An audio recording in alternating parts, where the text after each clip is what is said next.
right. Good morning, everybody. I'm glad to see all of you again. This is amazing. So, thank you all for joining us with this Access Meet that promised to be a very interesting, also learning experience with two of amazing speakers that we have today. But before going there, we're still settling in. I know that some people just joined, so thank you. This meeting is being recorded, and we will share this recording after it finishes later today. So thank you for joining us. The idea is to be in a very warming environment. So for those who can be on camera, fully on participant with us, with me and Steve and all my team, everybody's here today. That will be awesome. It's going to be a very dynamic session. So be ready if you would like to contribute with your microphone. We're going to run some polls. So it's going to be a very interesting session. Now, I would like to introduce somebody that most of you might know, but it's our dear CEO and founder, Chris Reiniger. She has been helping small business from forever, but we have been 19 years already with Silver Lining, helping more than 15,000 small business owners. And Carissa, being very welcome today, I would like you to give the room and introduce one of our amazing speakers that we have today, has agreed to be with us, Stephen Hecht, which is the co-founder of Million Peacemakers, going to teach us about Nonflict today. Carissa, I'm going to remove my spotlight, and can you join us? Hi guys, I'm here. Now, I will say that I am literally 3 hours away from traveling to Brazil, then Argentina, where I will see Gabriel Colombo, and then Ecuador, where I'll see Juan, and then Mexico City, where I'll see Catalina and Renata and Diego Martinez. So I apologize if there's loud. How's my sound, Colombo? Is it okay or is it annoying? Do I have lots of background noise? You don't have background noise. Okay. I'll do my best to mute when I'm not talking, but just so you guys know, hey, I got to the airport early so I could be here fully present with all of you guys. I'm excited for it. This session, I'm just going to introduce Steve, and then really I'm going to hand it over to him. He's the star of the show today. But Stephen Hecht is a really good friend of mine. Him and his wife Naomi have become very lovely, wonderful, dear friends.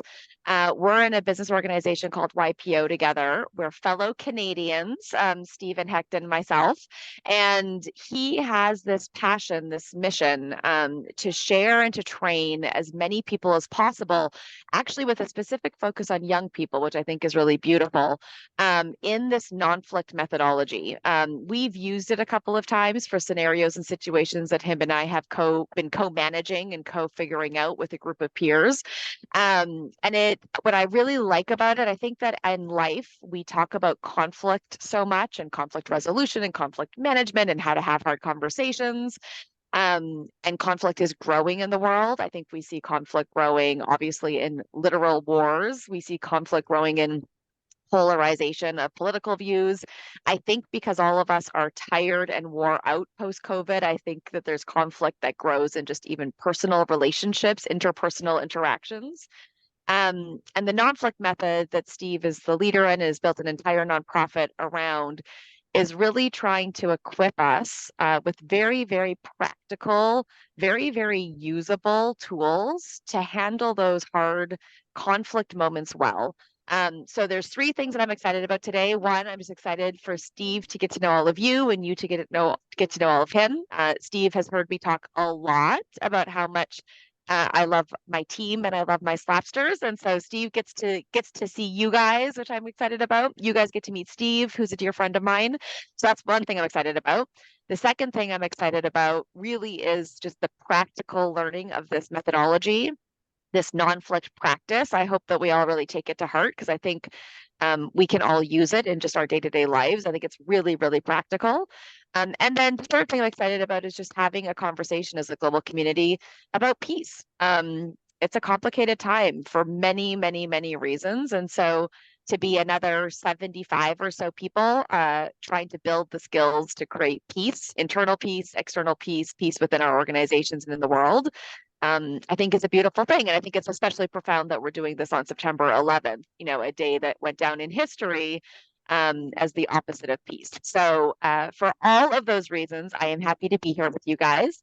And Steve, I am going to hand it over to you. If I've said anything wrong, if you want to edit me, do it. But tell us more about you and we will follow your lead. Carissa, thank you so much. And thank you all for joining us here today. When Carissa By the way, I've known Chris now, I don't know, what is it, about four years, give or Yeah, take, when you I think so. first came to a retreat in our home where I am right now.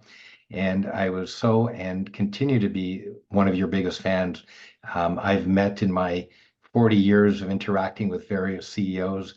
You are up there in the top handful of CEOs that are most impactful, passionate, and number one when it comes to caring about justice and small business and being a force for good. And it's really an honor to be your friend and to be here with your fellow Slapsters. And I got to see Carissa on stage sharing some of your learning in Bratislava and Kosice in Slovakia back in June, not that long ago. And I learned a lot and continue to learn a lot from you. So we're going to be learning from each other today. I don't have all the answers. You all have collective wisdom of the many years that you've been around dealing with conflict.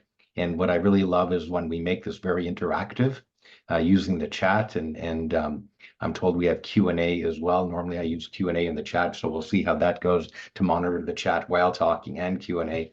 So I'll get the help of Sashini as well as Gabriel if I'm missing something. If you have an important question or comment, please feel free to make this interactive. We do have the time to do that. So I'm going to share a screen.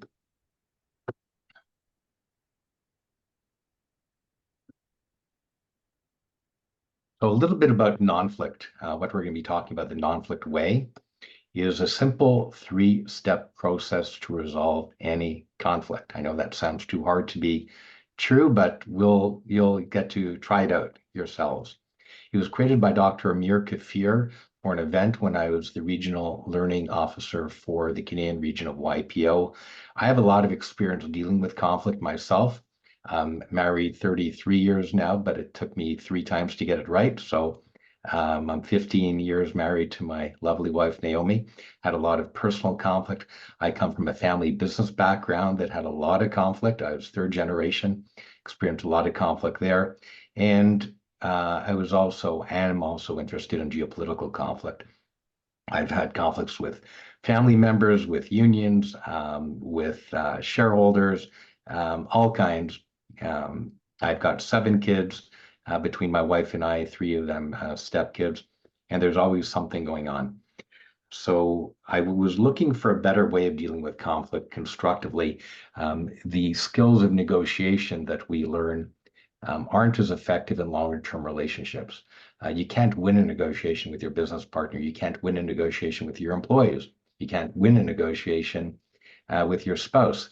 So I was looking for a better way, and I got buy-in from all of our 17 YPO chapters of about 1,300 CEOs to do an event on conflict resolution. And I found a lot of the literature out there was very academic, typically by PhDs for other PhDs. And I would spend my nights and weekends reading these books. And I have a bunch behind me, including this nice 980-page handbook. Sorry, you can't see it too well, which is brilliant, but not too many people I know are going to read a 980-page book when we have a conflict. So that's when I was introduced to Dr. Amir Kafir, and I put together a team of academics and practitioners with the goal of coming up with a model that could be so simple it fits on the back of a business card and so powerful could work with any conflict. And that's what led to Nonflict. There's no word for a resolved conflict, and actually in a brainstorming session with my stepson, we came up with a word, or he did, that we then trademarked for a resolved conflict, which is Nonflict.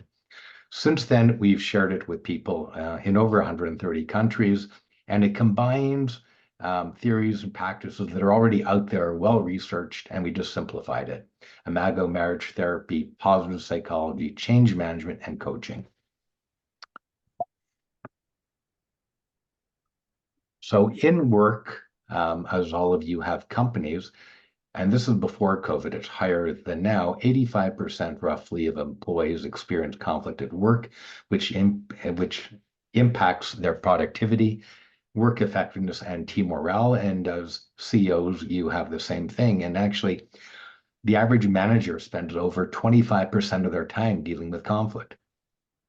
In some cases, I've just met someone who said over 50% or 75% of his time dealing with conflict. So it's a huge issue and opportunity. 1 in 4 startups fail due to conflict between founders and funders. So we really want to have these skills to deal with conflict in a more positive way.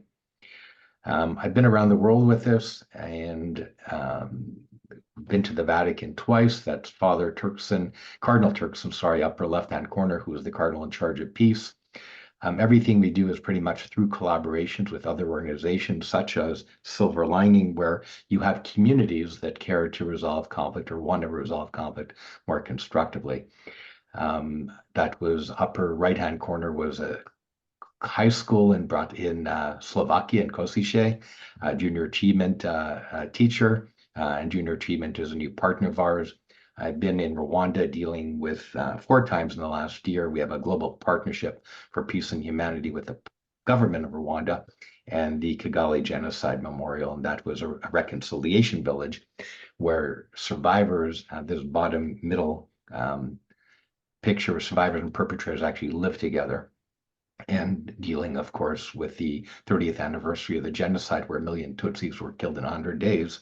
It's amazing that they can live together in peace, and we're incorporating Nonflict and the learnings of forgiveness into Nonflict as well through our collaboration. And that's a photo that we took in Rwanda with the government there and the YPO Peace Action Network. So just to start, I wonder if you can take a photo, a scan, an entry survey of this QR code, and if you could take about a minute to complete this survey, that would be amazing. I'm putting the link in the chat if you don't have a smartphone.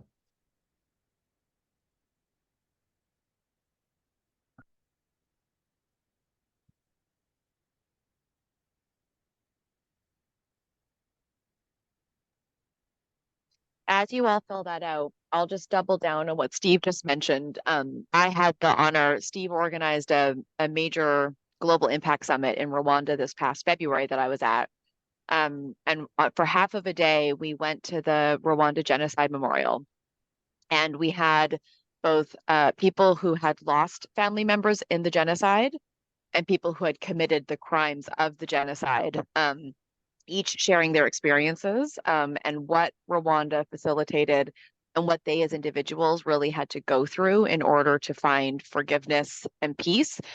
And like Steve said, imagine living through the genocide, both doing the crimes and losing the majority of your family to the crimes, and then being able to find peace with each other and live as neighbors. It's one of the most profound things and demonstrations of reconciliation, forgiveness, heart, humanity. It was probably one of the most incredible 3 hours of my life. And it really stands for, what we're here to talk about. And I kept thinking to myself, oh my God, if these incredible humans can be sitting here together, living, as neighbors, what do I need to do? How can, what petty things am I holding on to that's not serving me or others? It was really profound. Mm-hmm. Thank you. I don't know if it's Gillian or Jillian. If you're not equipped, if you have other weapons, so do the survey to the best you can. And if you are uncomfortable with the question, just leave it blank, and that's fine. Thank you. All right, we're going to move on to the next step. So I'd like you now to think of conflicts that you have in your own life and how do they make you feel? Here's a feeling wheel to give you a few ideas, and feel free to put in the chat, how does conflict make you feel?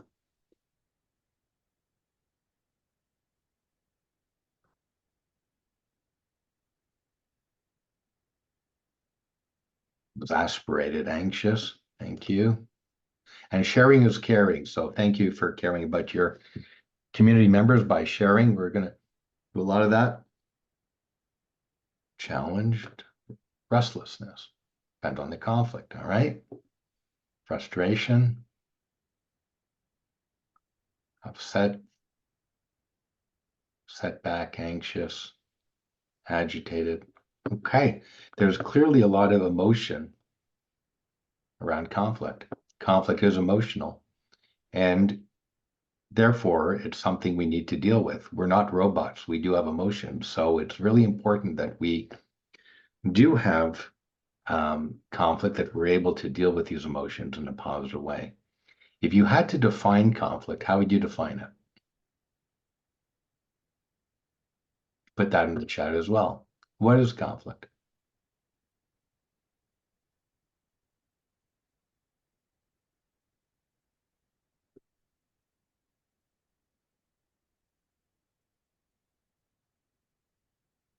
Hey, Luke, opportunity to see the difference in bridge.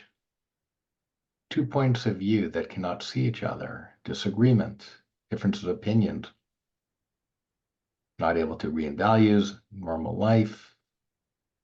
2 people not agreeing, okay, with emotion, difference in perspectives. Awesome. So you're all right, by the way. Then there's conflict over the definition of conflict, depending where you look it up. So we came up with our own, which is similar to, we have Omar and actually a bunch of you. It incorporates kind of what you said, which is 2 or more different perspectives coming into contact with each other. Is this glass half full or half empty? My second wife was half empty, with me was half full. We had a lot of conflict over that. But by definition, conflict is neither positive or negative. It's how we deal with the conflict that is either going to be constructive or destructive. And we need different perspectives for innovation and growth as individuals, as organizations, the companies we run. So the purpose of our workshop is to give us tools to deal with conflict constructively. All right. One of the skills that we need every day is active listening. That's the ability. Anyone know what active listening is, actually, before I say what it is? Anyone know? Because I taught this back in undergrad as a student taught course a long time ago. What's active listening? Put that in the chat.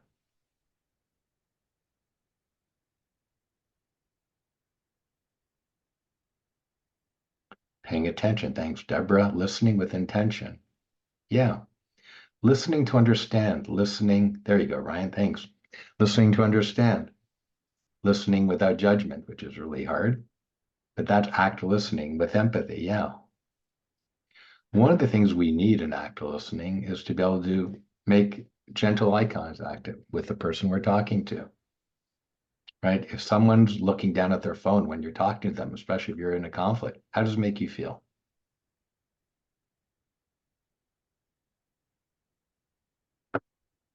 Ignored. Yeah. Angry. Disrespected. Thanks. Feeling disrespected is a source of almost every conflict out there. Think about it. Think of the conflicts you have. Often, one or both people are feeling disrespected. Wars are being fought when leaders feel disrespected. Millions and millions of people have been killed in history when the leaders have felt disrespected, not valued, upset, or frustrated. Yeah. Now we're talking gentle eye contact, and keep in mind that some people, I have 2 kids with neurodiversity, are not comfortable making eye contact. So just keep in mind that it's not 100% the case, and some cultures direct eye contact as a sign of aggression. So just keep that in mind. What is your culture? And that's just one of the points of active listening. Open ears, being able to hear the other person when we're in conflict. If we're in a loud restaurant or a loud room, isn't the time to engage in a conflict. Can't hear each other. Having an open mind. Often when we're in conflict, we think we're right and they're wrong. Having an open mind that there might be another point of view. And finally, having an open heart, having empathy for the other person. They have feelings too. Now, it's important to remember that listening to someone doesn't mean that you're agreeing with them. You don't have to be giving up your point of view to listen to them. But just taking the time to actively listen to the other party shows them respect, shows them you're interested in them, and therefore is enough to diffuse almost 80% or about 80% of the conflicts out there, just actively listening to the other party. So super powerful.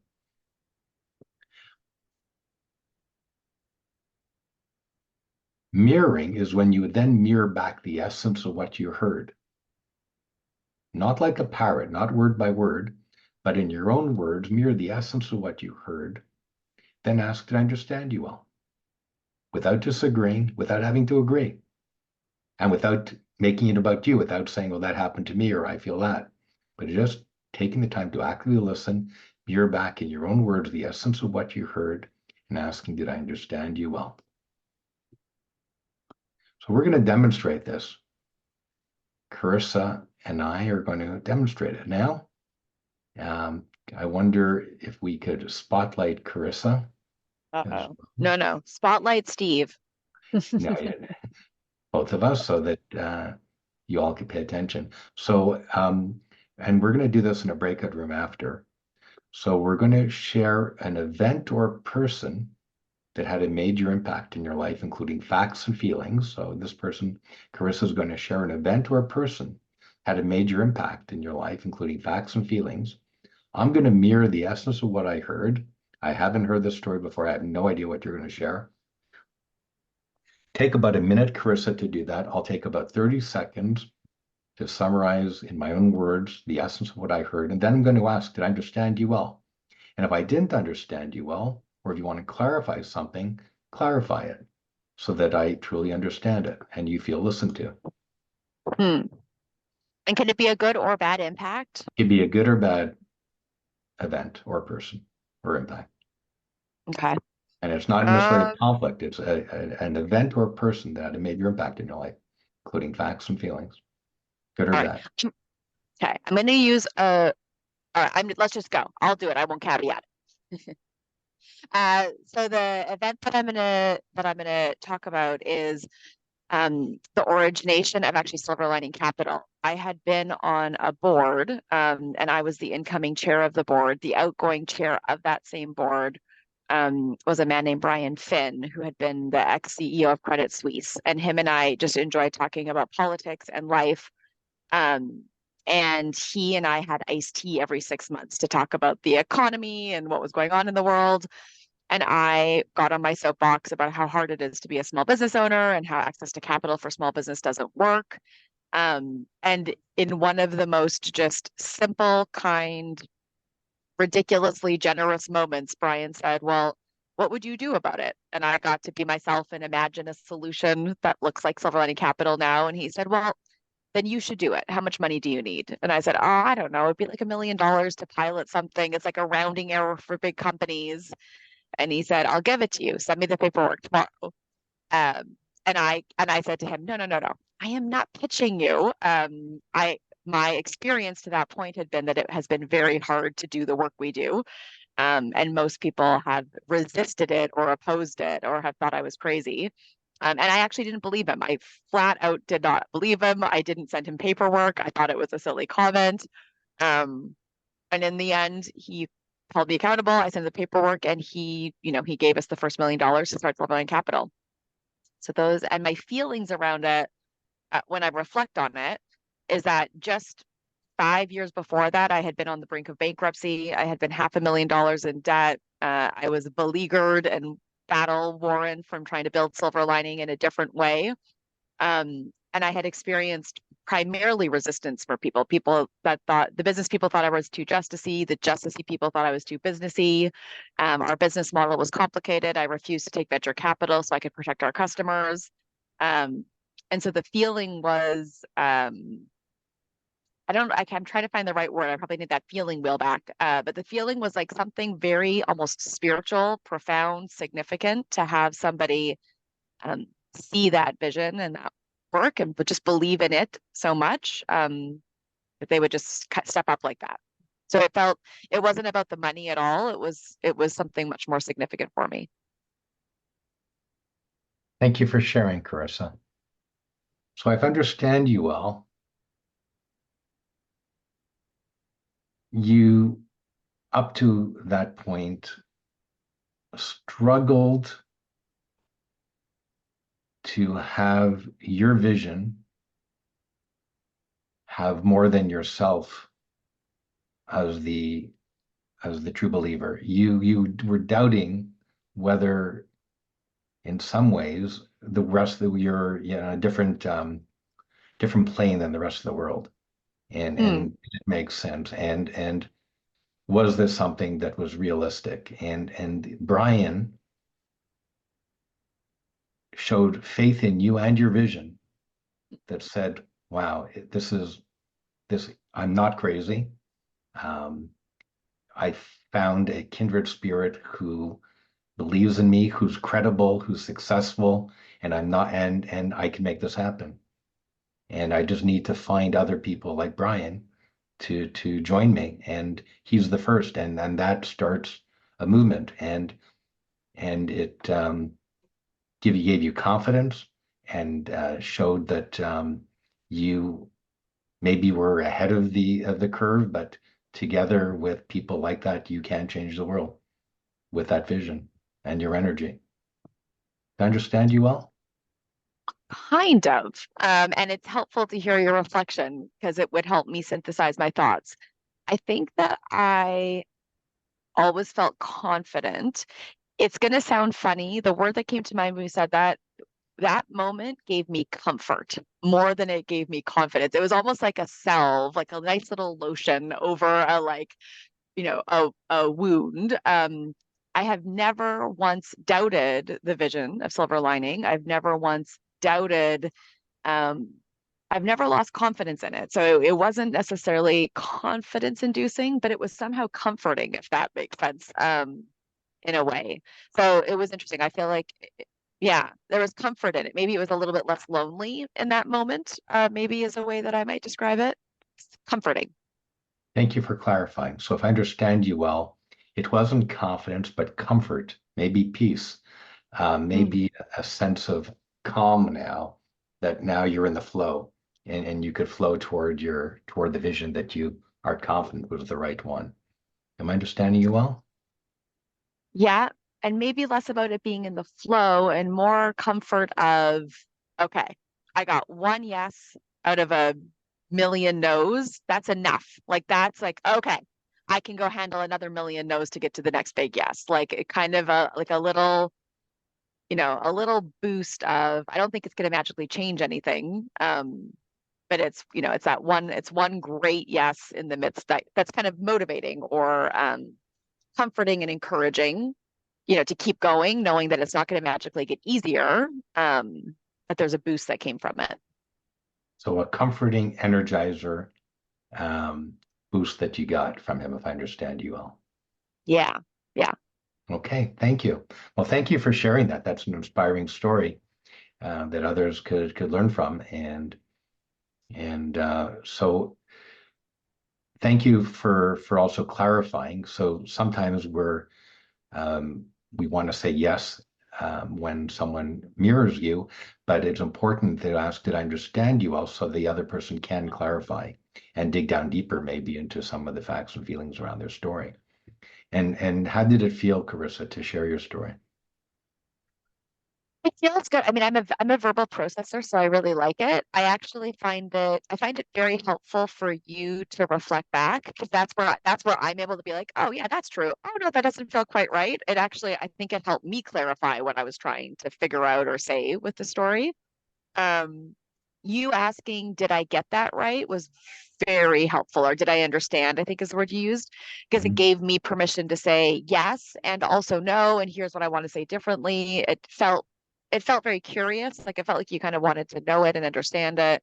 And it felt like you were giving me room to let it be my story, not for you to sort of change it or make it what you wanted it to be. So um and it helped me understand how I was talking about it was also portraying something a little bit different than what I meant, which is then a reminder for me to smooth out or be more clear in my communication. So I liked the process of getting to clarity together a lot. Okay, super. Well, we're going to thank you for sharing again, Carissa.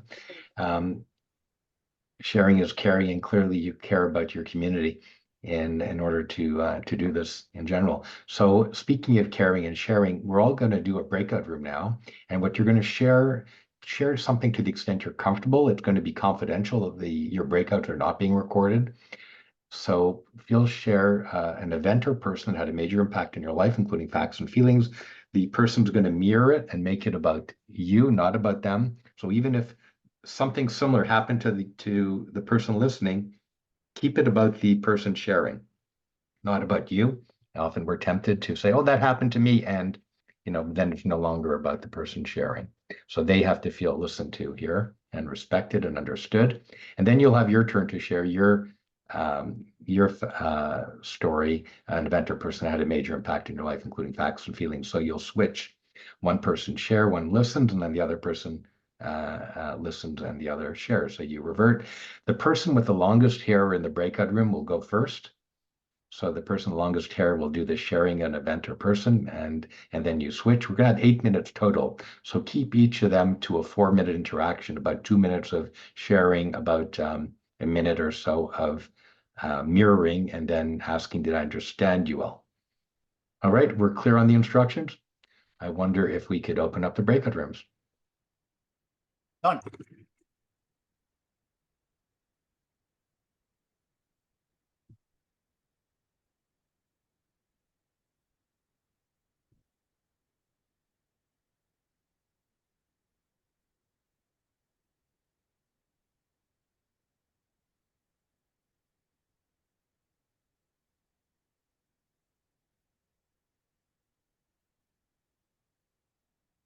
Yeah, don't put my note taker in a breakout room. Good job not doing that.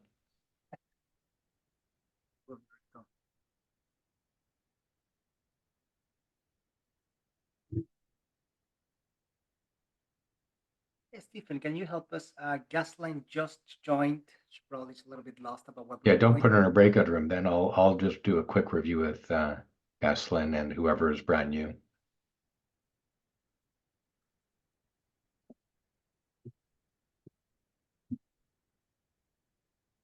Okay, for those who still are in the main room, you should have the invitation to join to your room if you want to. Yeah, if you were already briefed, feel free to join a breakout. If you're just coming in fresh, let me do a quick review with you of what we've done today. My name is Steve. I'm your host with Carissa today. We're talking about Nonflict. Hi, Geneva. So Hey, my breakout room didn't work. Like there wasn't another person in it. I don't know if I was just the odd or something, Right. but This is Geneva. Same here. Okay, so we have Deborah and Geneva with the same problem. So let's just assign it to a new room. thank you. Jennifer, are you having an issue with your breakout room? Yeah, whoever I was in the breakout room with left. So they were on mute or something. I'm not sure if they couldn't interact or I don't know, but I was then alone, so Sorry about that, Jennifer. that's okay. People have people pressure, so it's okay. Okay, let me see which rooms do we have. Okay, Jennifer and Geneva. Let's. Deborah, same thing with you? Okay. 20.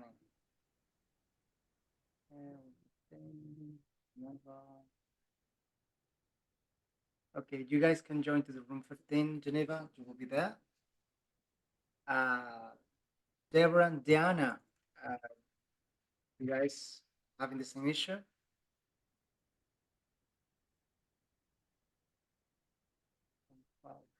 Diana's here, Million. Right. Chef Marcel, do you have the same issue? I'm just trying to find people who's active. Yes, there was no one in my room.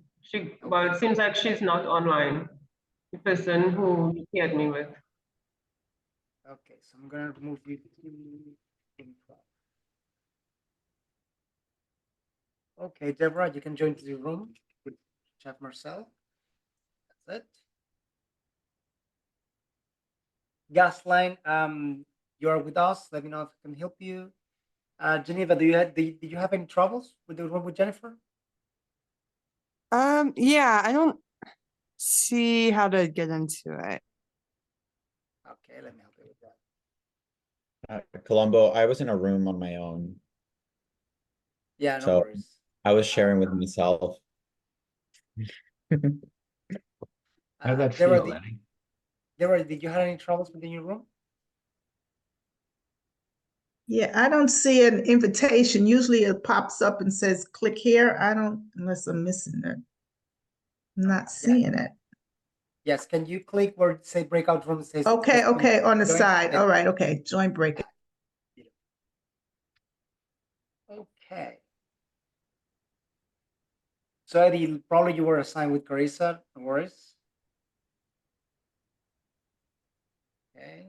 Lambo, I'm just using this break to get my computer set up in the airport, so don't put me in a breakout room. But Yeah, no why don't worries. we match some of the people in this room into a room? Like maybe we could put Eddie with somebody. Yeah, sure. I think that Gaslan and Emilian are not able to speak right now. Layla, I think that you just joined to the room. Being very welcome.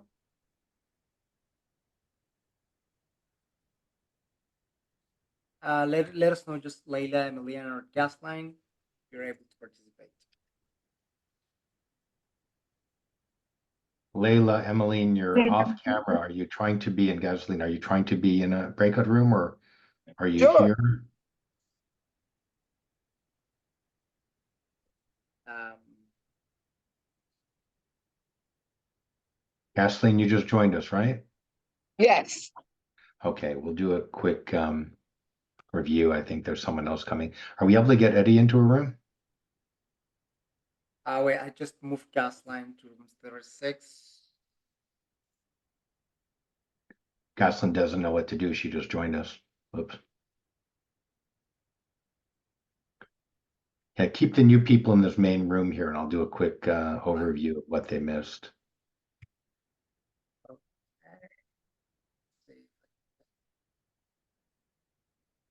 Session. So looks like we have Emilian, Layla, Selmin, and probably Gasline.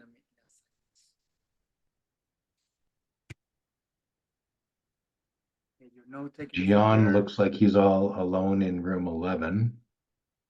Room 11.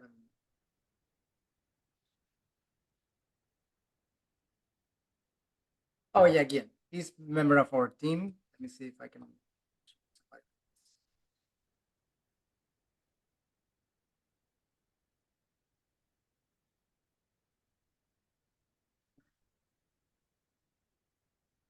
Hi, Eva Mimi. Did you Salmin, did you just join us?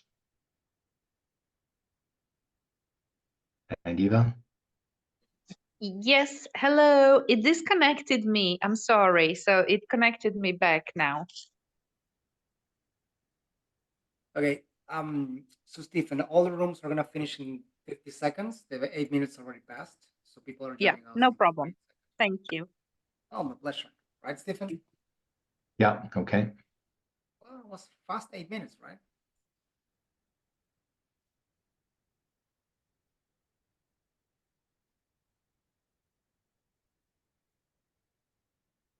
Is it You're possible welcome, to be back Salmin. in my breakout room?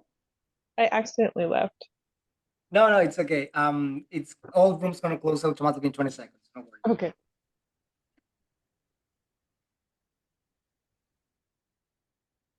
Okay, are we in a breakout room or are we in the big?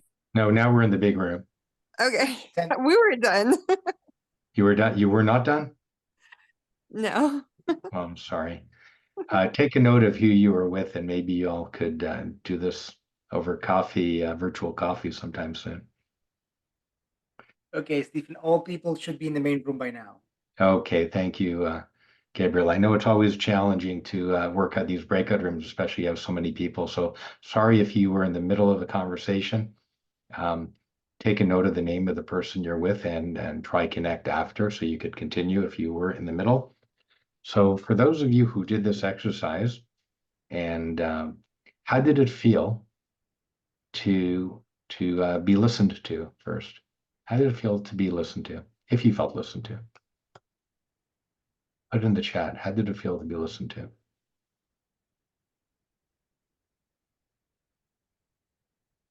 Great, amazing, understood. Felt heard. Felt like you, she gets me. Yo, great, valued. Validated, connected, relieved, super. Connected, comfortable, relaxing. Feeling acknowledged. Awesome. It's a great feeling to be listened to, it looks like. How did it feel to be the listener? What was it like to be the listener? Any insights from it? Any insights from this exercise?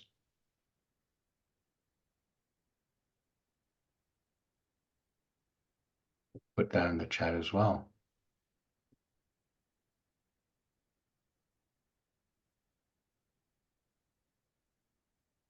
Anyone want to, actually, there are a lot of you, anyone want to verbalize what you said? Because we have a lot in the chat. Anyone want to just put up your hand and to share your words?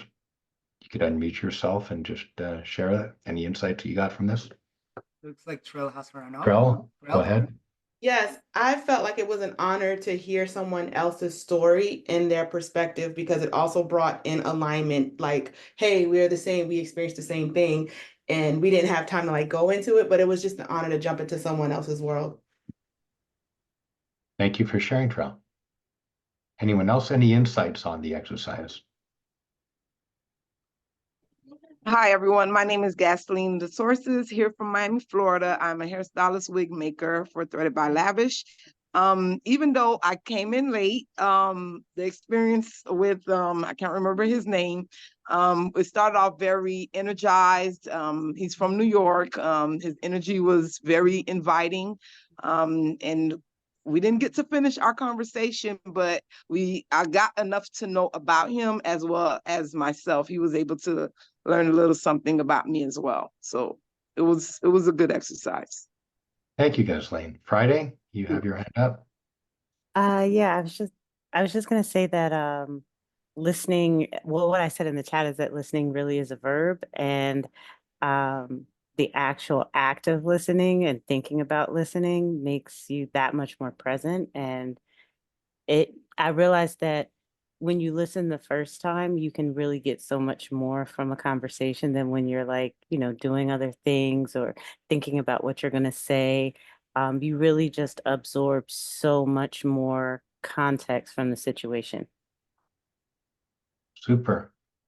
Thank you for sharing, all of you, and for partaking in this. And you see how powerful this simple exercise of listening, the gift of listening and mirroring can be, that you could all apply right now in every kind of interaction that you have with every relationship, and making people feel trusted, understood.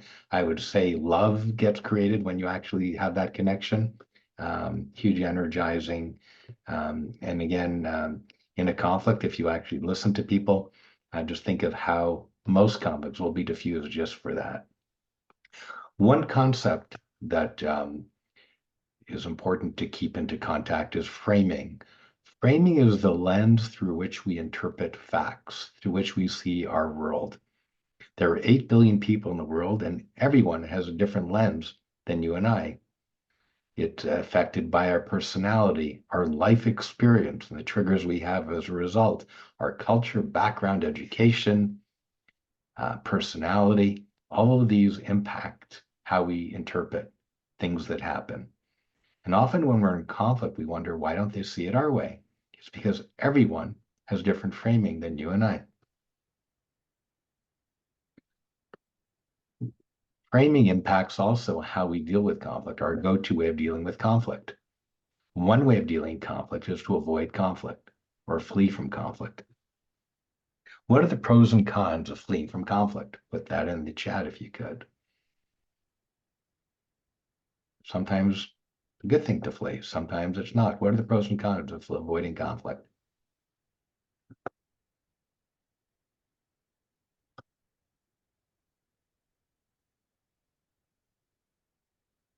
Pro is you don't have to deal with it, and the con is it's not resolved. Thank you, Gillian, and I don't know if it's Jillian and or Gillian, I apologize. Avoiding the arguments, the con the other person doesn't know. The pro is that you have time to think about it and come back, and that's a good point. In the heat of the moment, you might want to take a few deep breaths, take a little walk, and think, what got triggered here? What might be going on here? Why am I reacting the way I am, before engaging with the conflict? So you're not fleeing from the conflict, you're actually taking the time to reflect on the conflict before you go and deal with it. So that's actually a good thing to do. Awesome. But if we keep avoiding it, and it's an important relationship, it's probably going to keep us up at night. That's the kind of thing that keeps us up at night. And then we may deal with it in a unconstructive way, like exploding. So just to keep that in mind, one of the cons of dealing with conflict by fleeing. Another way of dealing with conflict would be to use force or power to deal with conflict. Do it or else I'll fire you, I'll leave you, I'll quit. What are the pros and cons of using force or power to deal with conflict? Put that in the chat.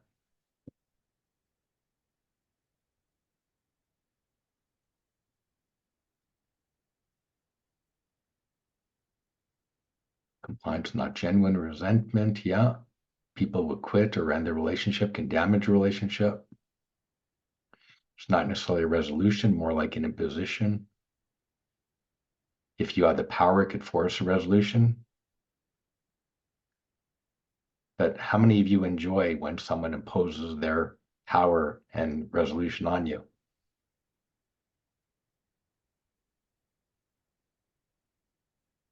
So when we do that with our employees, just think, if you were in their shoes, how would it feel to be told what they have to do or else, or the implied or else?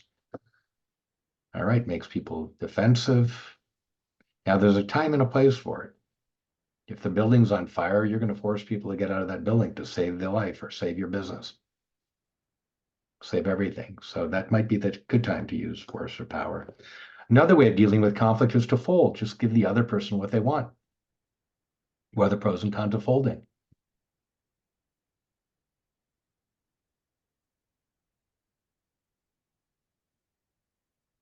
You want it, here, take it.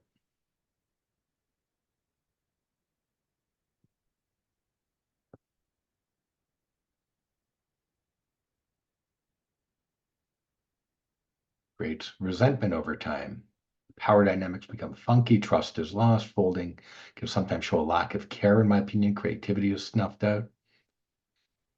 You all have wonderful, wonderful insights into that. Might condone inappropriate behavior, creates a resentment. You might have passive aggressive behavior as a result of that. You might fold thinking that they're going to reciprocate. Okay, I'm folding now, and they'll fold another time. But because they got rewarded for you folding, they might not be. They expect you to fold. They got rewarded. They like that. Another way of dealing with conflict is 50-50 or compromise. Just cut that lemon in half. What are the pros and cons of compromise? Isn't compromise the best answer?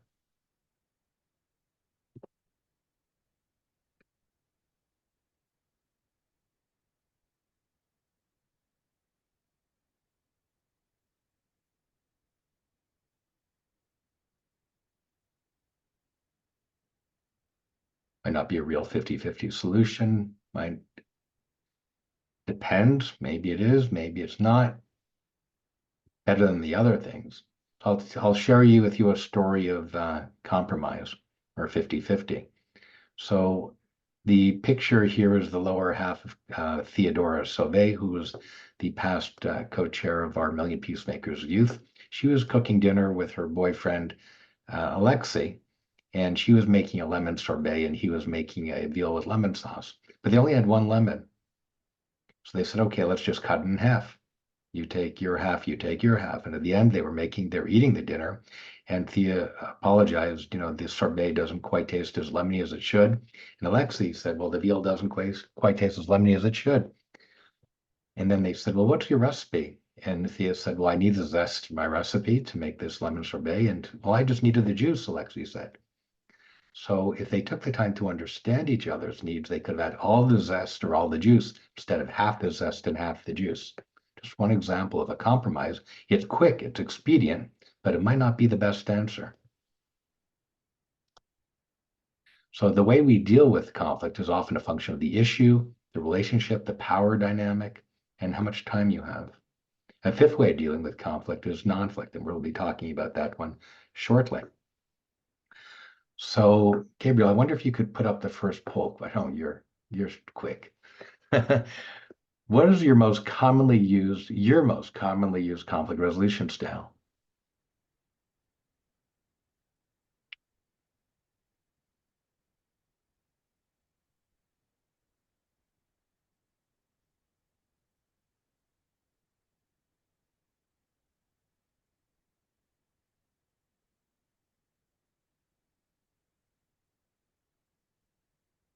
We'll give it another 15 seconds. Your most commonly used conflict resolution style.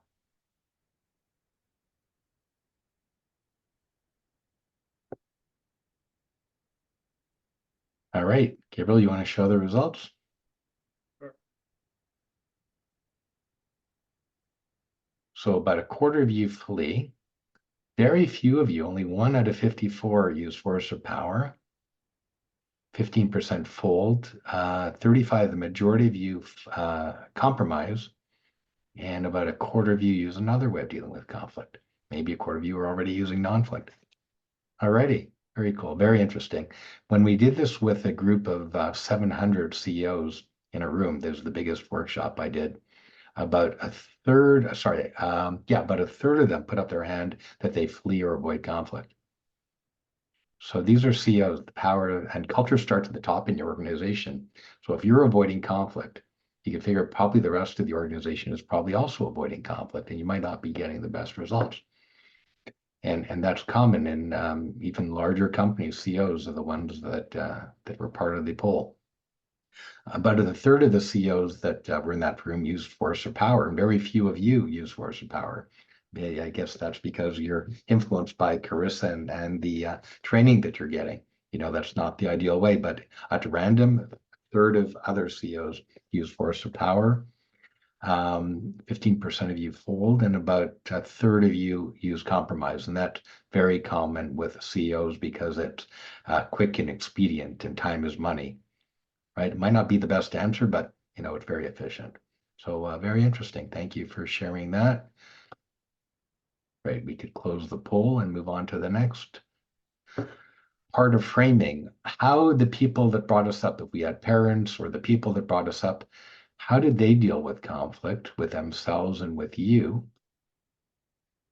And how did it impact you? Because this is part of your framing, your early childhood, and how the people in our lives dealt with conflict with themselves or others is something to reflect on. So in my case, my mother was a forcer. She would yell and scream, and my father would fold. And if I didn't fold, I would feel the brunt of it in a negative way. So I associated conflict with pain. And what does one do when associates conflict with pain is one would avoid it. So my go-to way would be probably to flee from pain or conflict. My wife would call it turtling. Again, to my protective shell, don't make eye contact and shut off my emotions and no one could hurt me. So that was part of my framing. Now I know better. I use Nonflict, and I'm going to have a Nonflict session with my wife on our accumulated conflicts this weekend. But so that's how we deal with conflict now. We'll talk about that. So but that was an important part of framing. So just reflect on for your own benefit, how is conflict dealt with at home, and how may it have influenced how you deal with conflict now? And maybe we'll do another poll now. Gabriel, thanks. So is your conflict resolution style similar to one, both, or neither of your parents or the people that brought you up?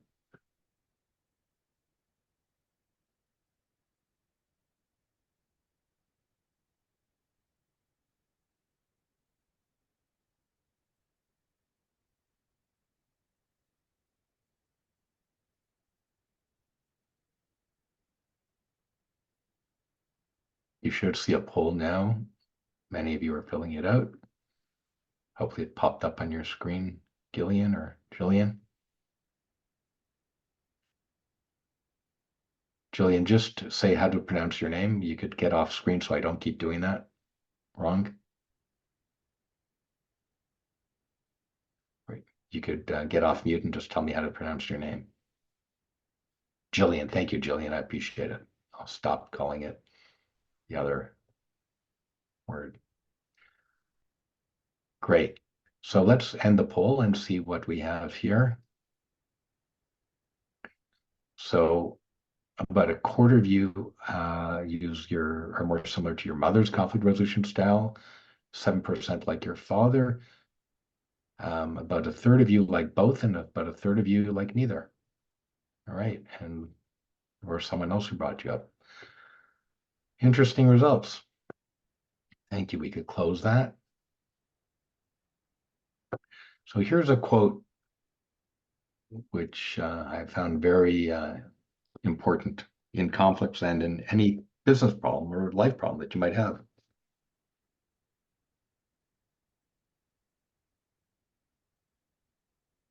Think about it. If I had an hour to solve a problem, I'd spend 55 minutes thinking about it and 5 minutes on the solution. Often we do the opposite.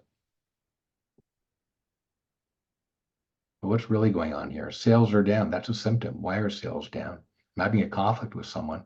What's really behind that? Let me take time to understand it before I assume I know what the answer is.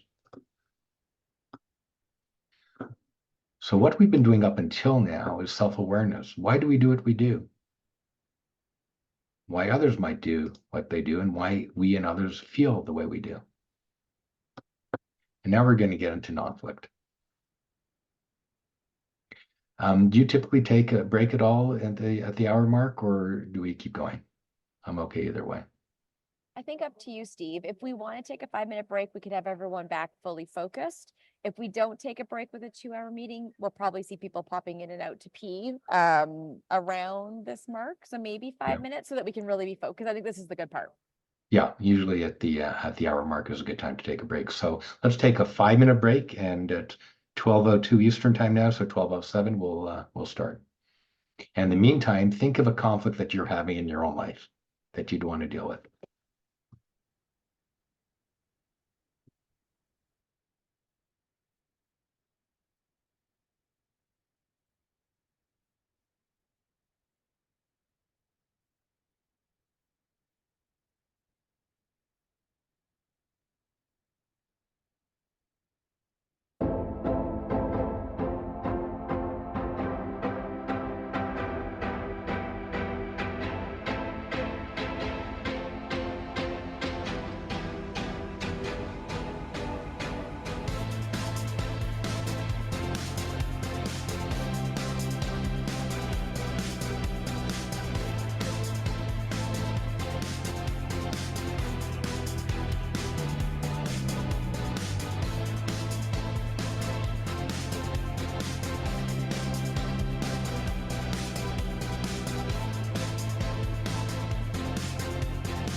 For the person who just joined us, we're just taking a 3-minute break. We're back at 12:07 Eastern time.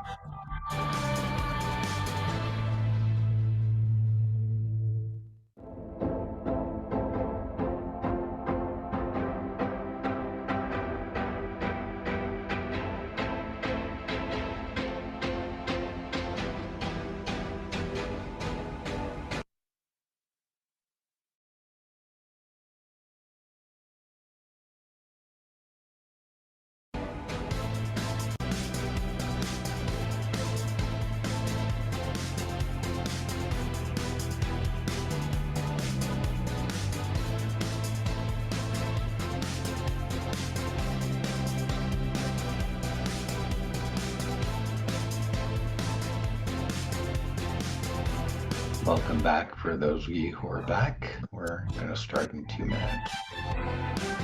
Welcome back, Julian. And I don't want to mispronounce your name, but your last name is with Baptist. Where are you from, and how do I pronounce your first name?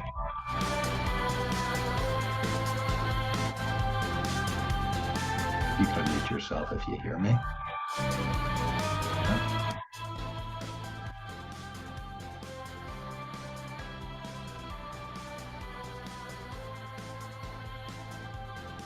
Welcome back, Diana. Where are you from, Diana? You're on mute. Sorry, you're just muted, Diana, so I can't hear you. So maybe put in the chat. Okay. I'm in California and I just put a load of laundry in the dryer. Okay, thanks for letting us know. Good to be efficient. We're in California. Southern California, We're in Southern California. around San Bernardino area. Okay, cool. Thanks. I have 2 kids in California, but Northern California. Ah, okay. One in San Jose and one in Arcata, which is Redwood Country, way north. Oh yeah.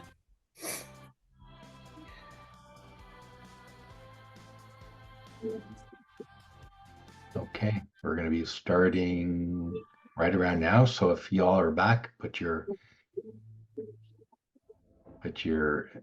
videos back so I could see you. We can make that eye contact we said is important. I really appreciate it. Know that you're here.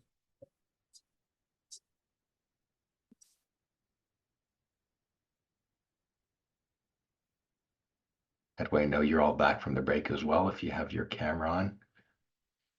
Understanding that sometimes we can't put our camera on depending on our situation.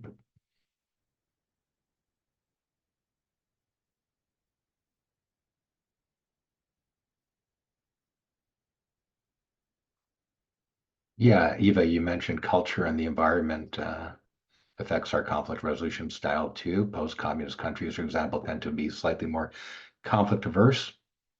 And yeah, that's part of your framing.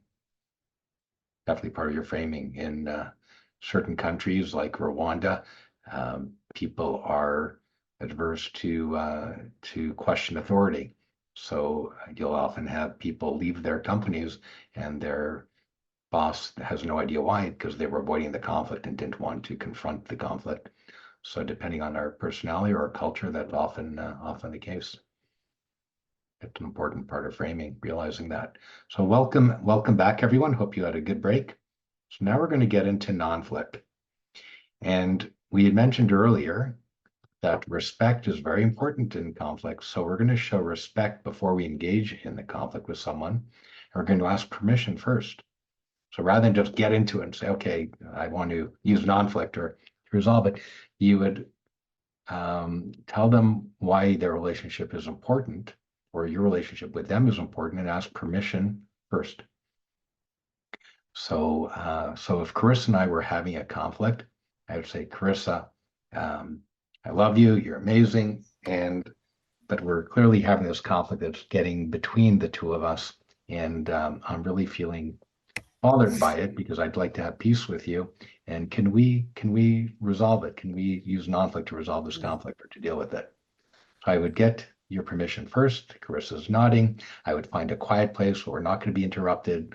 I would actually turn my phone off. And that's, by the way, often if we have our phones on and we're looking at, at our WhatsApp beeps or we're getting that, that shows that we're not as respectful as when we actually turn the phone off, and I'm showing you respect even subconsciously. Wow, I'm important that they're turning the phone off, and then you would engage with it. The best way of dealing with the conflict is face to face, where we can make our eye contact with each other and listen to each other. Second best would be via Zoom if it's not practical or one of the audio video ways of dealing with it. The worst way of dealing with conflict is via email, and the second worst via text. So I know often young people deal with text a lot, My kids text rather than phone. And that's probably, it's not the ideal way of dealing with conflict, right? So the ideal way is where we could look at each other, listen to each other, and deal with it. So I would get permission from you first, Carissa. I find a place that we could engage with each other. We're not going to be interrupted, turn off my phone. And then I would ask you, I know, Carissa, that you're angry with me, so I would ask her to share her facts and feelings around the conflict. I would actively listen like we did before, and then mirror back the essence of what I heard like we did before, ask, did I understand you well like we did before? But then I would ask, is there anything else? There's always something else. Even when I was actively listening to Carissa before and we weren't in conflict, there was something else that she needed to clarify.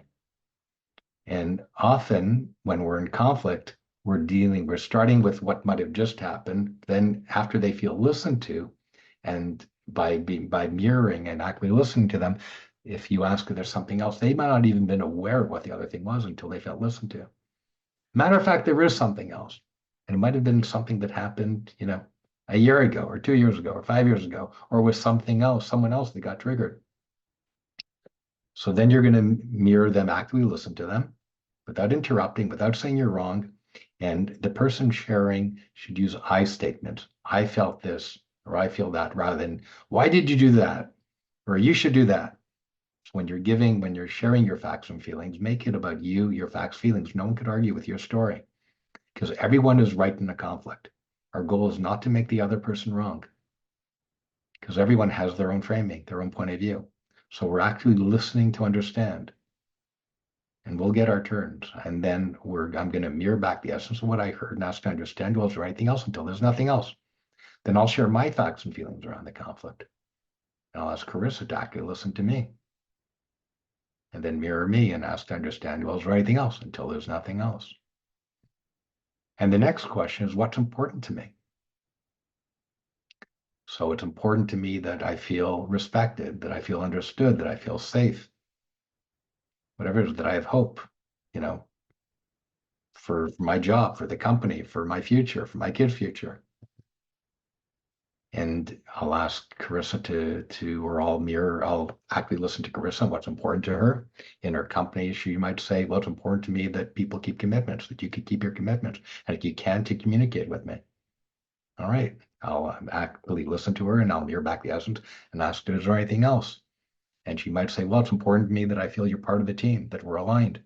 We might not think the same way, but at least we're aligned on our vision, that everyone is aligned on the vision of being a place for justice. And whereas small and medium-sized small businesses can make a positive impact on the world, we're all here to support them. We're here to support our customers, our partners, our slapsters. She wants to make sure it's important to her that everyone is aligned with that. And I'll mirror back the essence and ask to understand, well, is there anything else, Carissa, until there's nothing else? Then I'll share what's important to me. If I'm your employee, Carissa, I'll say what's important to me, that I feel I'm part of the team, that I'm respected, that my ideas are valued as well. And yes, it's also important to me that our slapsters are successful. Great. So and Carissa will mirror back the essence and ask to understand you all, is there anything else until there's nothing else? Right? So when we take the time to do that, what are we doing? We're showing each other respect, and we're building understanding, we're building trust. So in step one, we are building trust. When you are feeling listened to and understood, and I'm feeling listened to and understood, we learn to trust each other. We're being open with each other. And often we find that there's commonality, that what is important to you is important to me. We all want to feel respected, understood, safe, be able to contribute positively. Right? So we find commonality in step one. Do any of you have a conflict that you might want to share and we could go through this with? And maybe put in the chat if any of you have a conflict, we could actually use your example, real life example. If not, I could just walk you through it for generic conflicts. In small businesses, we often have conflicts with our employees. We might have conflict with our partners. We might have conflict with customers, with contractors. Okay. I'll go. You know what, Gasoline? I just saw that Friday went in. Gasoline, let's go to you second. So Friday, I Okay. think you were first.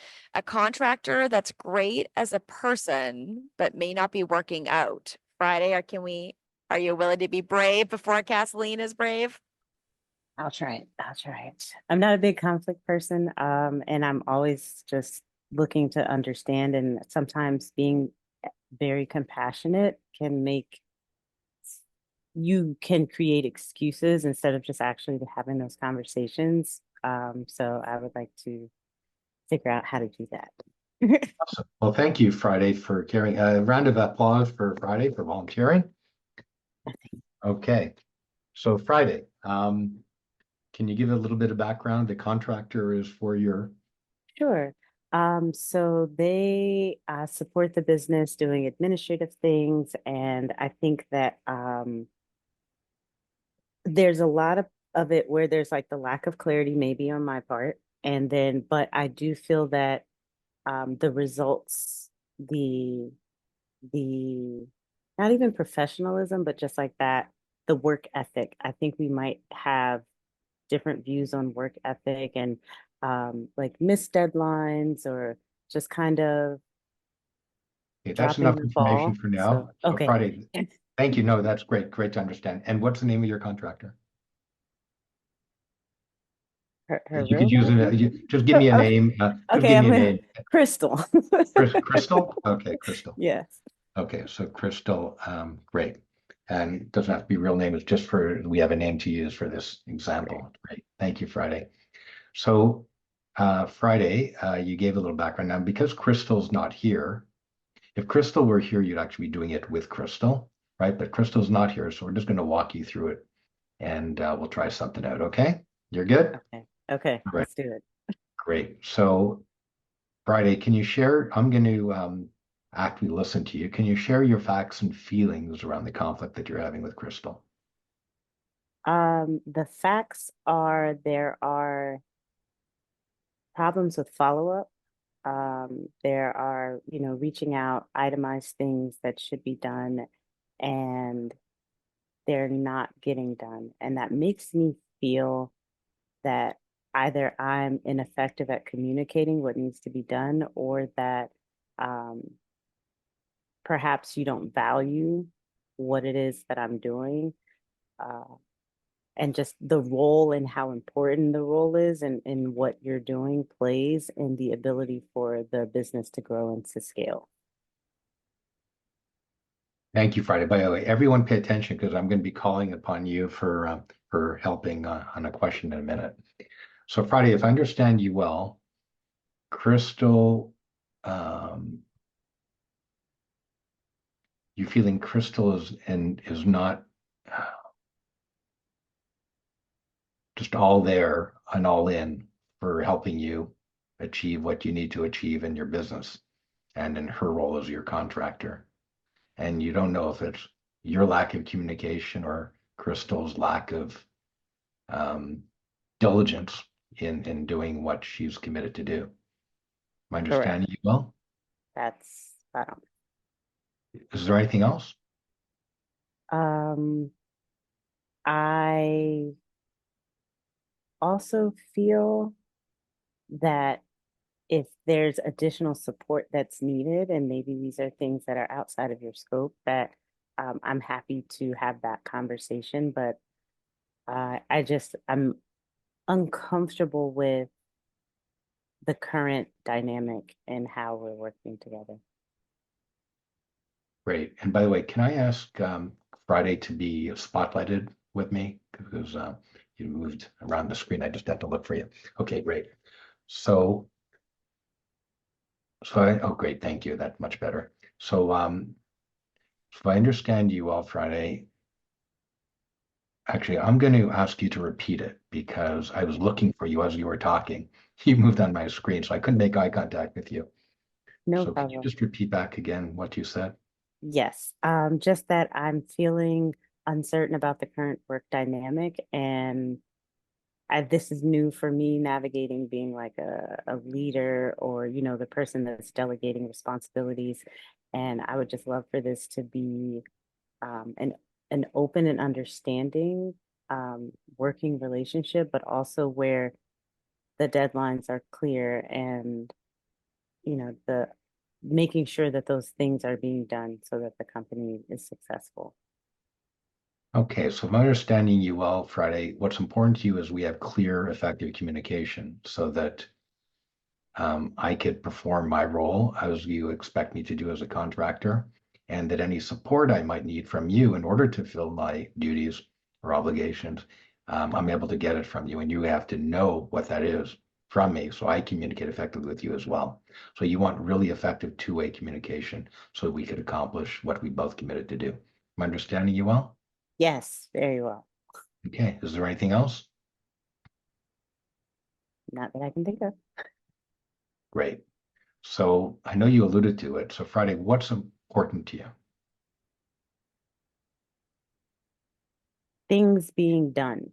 I move at a pretty fast pace. I have a lot of different products and services and things that are happening. And so actually getting things launched, getting them out there is really important to me because that is the first step of being able to determine if this is something that needs to continue, does it need to be adjusted. And when everything is sitting in ideation phase, it causes a lot of anxiety for me. And it also just postpones the ability to create new revenue streams.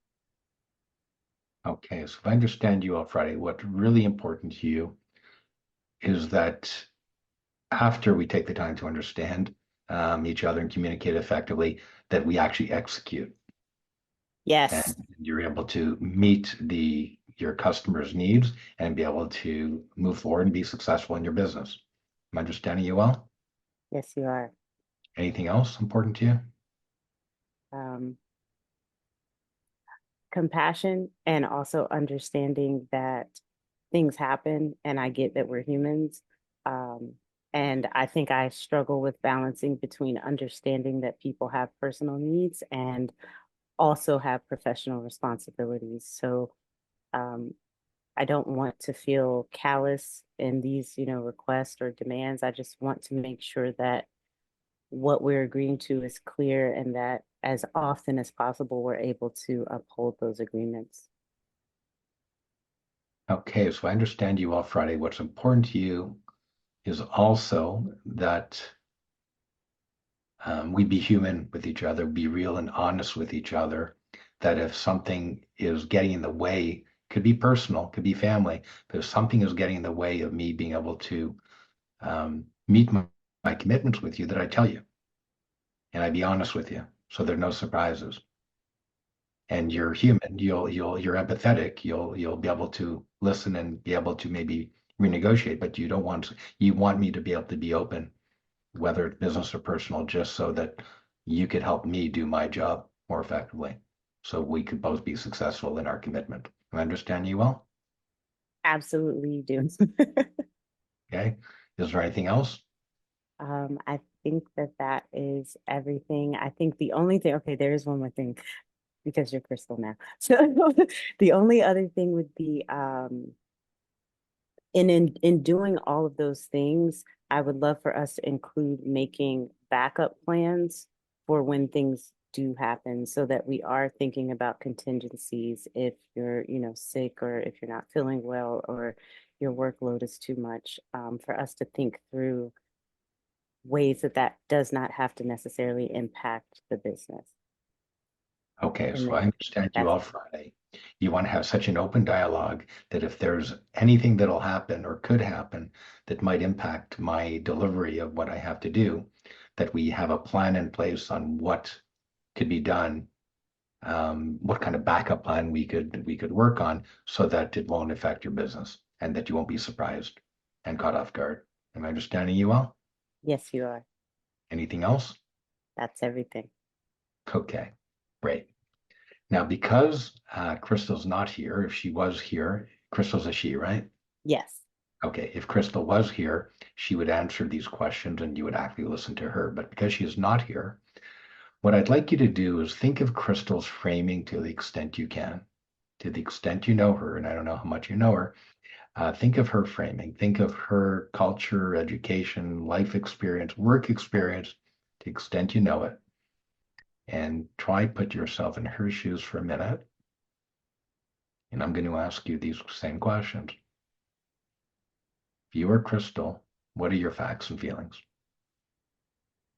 I feel that I may not be getting enough information from you on the projects and how to proceed in those projects. And I also feel that because you're a solopreneur, you're very used to doing things on your own. So where the ways in which things should be delegated or maybe would make it easier for me to understand where I'm needed are not necessarily communicated clearly, effectively, and consistently.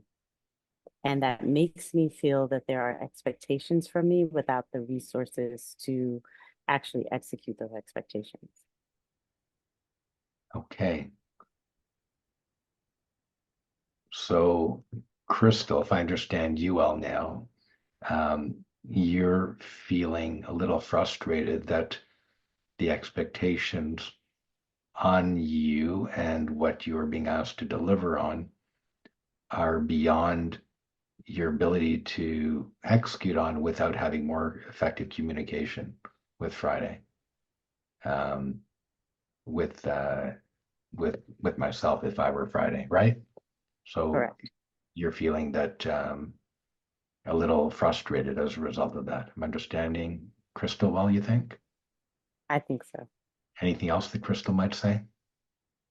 I believe that developing systems and also that, we've been working together for a short period of time, the foundational pieces on building out processes and understanding how you work are still coming together.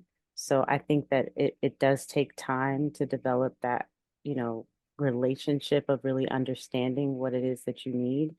And I do accept that there are ways in which I'm not showing up and could be showing up more, but I also think that some of these things are time-based and also based on the consistency of our communication. Okay, so if I'm understanding Crystal well, Crystal, you feel that in order to be more effective there and to meet the demands of Friday and Friday's company, there needs to be more consistent communication. Am I understanding that well? Yes. Is there anything else from Crystal's point of view that's going on, facts and feelings wise? I also have a lot of life transitions that are happening right now, and I don't have necessarily the stability that I would like to have to be able to dedicate. So I know that, I tend to deal with a lot of burnout, and maybe there are days when we have to reschedule things. And those are things that, while I know impact your business, are also impacting my personal life. And I'm still struggling on how to balance all of those things. I have, multiple clients, and I'm in the midst of, moving and looking for other clients. And I think there is possibly a bandwidth issue that I'm dealing with that may be impacting how I'm able to show up. But I'm understanding Crystal well. In addition to communication being an issue, there's a issue of time management, and not just time management, but emotion management, mind management, life management that's going on, and that's possibly causing some delays and days where the Crystal, you would not feel able to fulfill your obligations. And that's just part of the struggle and reality of life as another entrepreneur. Am I understanding you well as Crystal? Yes, yes, you are. Anything else? That's everything. Okay. So as Crystal, what's important to Crystal? My mental health, wellness, and just feeling capable, not being burnt out, and also being able to really contribute in a meaningful way to my clients. Okay, so Crystal, if I understand you well here, you want to, what's really important to you is, in addition to be able to contribute effectively to clients and be successful, you want to be able to take care of your health, your mental health, your physical health. And because without that, you can't take care of anything. Can't take care of your family. I don't know if you have family. Can't take care of your clients for sure, and yourself. You know, you need to give yourself oxygen, as they say on the plane, before you can give others. So you need to take care of that first. Am I understanding you well? Correct. Is there anything else that's important to Crystal? Being understood that I want to work effectively, maybe not so much hard. So I do desire to be effective, impactful, but I also don't necessarily desire to like run myself into the ground doing that.